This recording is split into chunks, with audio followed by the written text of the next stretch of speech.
Hello everyone, I'm Crystal Snapdragon, and this is Dealing with a Bearded Dragon Prolapse. Several years ago, my bearded dragon had the unfortunate circumstance of dealing with a prolapse. It occurred on a Friday night, and I was unable to get her to a vet that was in town until Monday morning because my town does not have an emergency animal hospital. Thus, I had to find a way to deal with the prolapse myself until I was able to get her to a vet. I wrote a blog on the subject right after it happened, and I thought I would update it by turning it into a video instead, so here we go. So what is a prolapse? In a nutshell, a prolapse is when organs slip out of the body. In bearded dragons, it's called a cloacal prolapse. The cloaca being the site that both digestive and excretory waste is expelled from the body in both reptiles and amphibians. In humans, we don't have a cloaca. Instead, we have a urethra for excretory waste and an anus for digestive waste, and so humans have the potential for a rectal prolapse instead. So what causes a prolapse?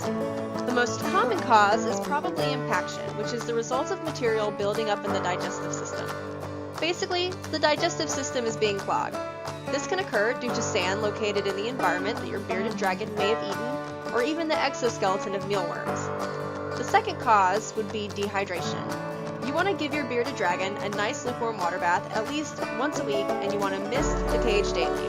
Bearded dragons do not generally get their water through drinking out of a water dish, unlike what some sites may have said. The last potential cause would be a high fiber diet, so if you're feeding your bearded dragon too much lettuce in relation to protein, such as from hornworms or mealworms or mice, then this could also cause a prolapse. So, we've established that your bearded dragon is unfortunately going through a prolapse. What do you do? Step 1, you want to remove your bearded dragon from its enclosure and place him or her in a lukewarm water bath. If your bearded dragon has been living in a sandy environment, you're going to want to clean that area because the prolapse will be prone to infection. Step 2, creating a sugar water bath. You want to take about 1/5 cup of hot water and place it in a large container. You then want to dissolve table sugar in that hot water, and you want to dissolve enough so that that solution is now highly concentrated with sugar relative to water. You then want to fill the container up with cold water to a height that's not going to drown your bearded dragon, but rest just under his neckline so that they can hold their neck above the water, but if they do bring it down, it doesn't go under the water. You then want to place the bearded dragon in the bath for 15 to 20 minutes and just let them soak. During this time, you should definitely clean out the cage, especially if they have sand in their environment. You want to get all that sand out and put paper towels or newspaper down. So, what in essence are you doing when you made the sugar water bath? You've created an exogenous solution, and we know that the concentration of solutions that are separated by a semi-permeable membrane tend to be unequal to begin with. So, view the membrane of the prolapse as a semi-permeable membrane of a cell, and inside that cell is one solution that's causing the cell to swell. The solution within the cell, or the prolapse, is going to be hypotonic to the exogenous solution that you just made. So what that means is the solution in the cell is more dilute relative to that exogenous solution that's on the opposite side of the cellular membrane. Thus, that means that with your sugar water, you've created a hypertonic solution that is more concentrated than the solution that's within the cell, or the prolapse. A hypertonic solution is basically just in essence when the solution on the outside of the membrane is more concentrated than the inside of the membrane. It's all relative terminology.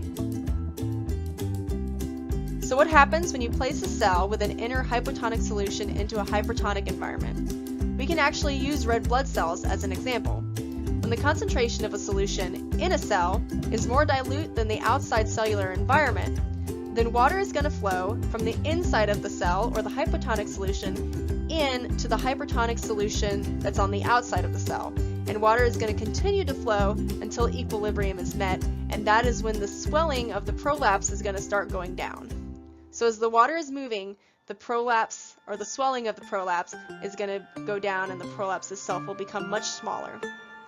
So in creating this, once again, you are reducing the swelling so that you can potentially push the prolapse back into the cloaca. So once you've done that, step 3 is to make another hypertonic solution to put on the outside of the prolapse so that it continually reduces swelling. So step 3 is creating a sugar paste. You want to put the bearded dragon in the newly cleaned cage, and I mean you need to get all the sand out of there that you possibly can. You then want to create the sugar paste by mixing a solution that has a higher proportion of sugar relative to water, so you want it to be really pasty. And then you want to apply that paste to the prolapse. And so what it's going to do is going to continue reducing the swelling, and it's also going to moisten the area because you don't want that prolapse to get dry. Now alternatively, you can use Vaseline if you don't want to make a sugar paste. For the last step, it's really just repeating steps 1 through 3 until you can go visit the vet. The vet will likely place your bearded dragon in another sugar bath for 15 minutes to reduce the swelling.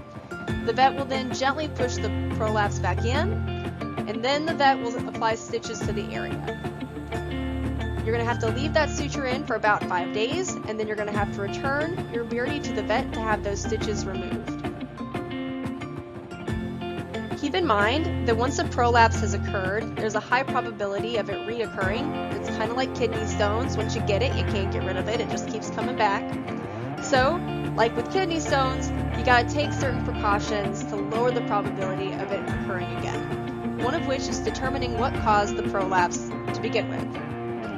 If it was impaction, you're going to want to make sure that you keep your bearded dragon on a paper towel or a newspaper substrate for at least a month after the prolapse has been treated.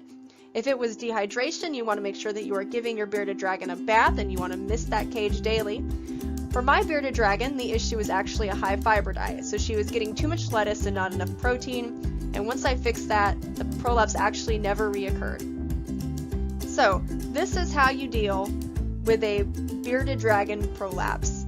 I hope this helps you. If you have any questions, feel free to write a comment below and I will try and get back to you as soon as possible.